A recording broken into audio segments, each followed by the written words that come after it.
The mother of the 6-year-old boy who shot his teacher back in January has pled guilty to gun charges. The mother, Deja Taylor, admitted to using marijuana when she bought the gun.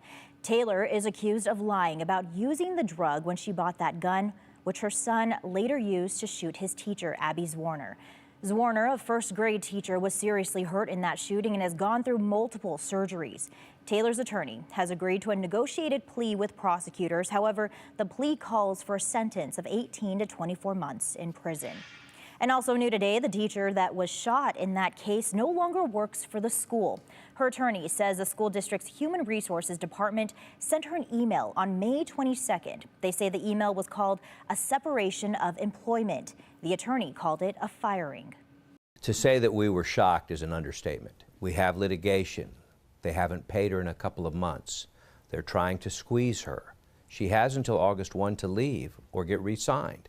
They fire her 2 months early. The only thing I can think of is they were trying to put pressure on her because we filed suit. And it's outrageous. It really is as outrageous as I've ever seen.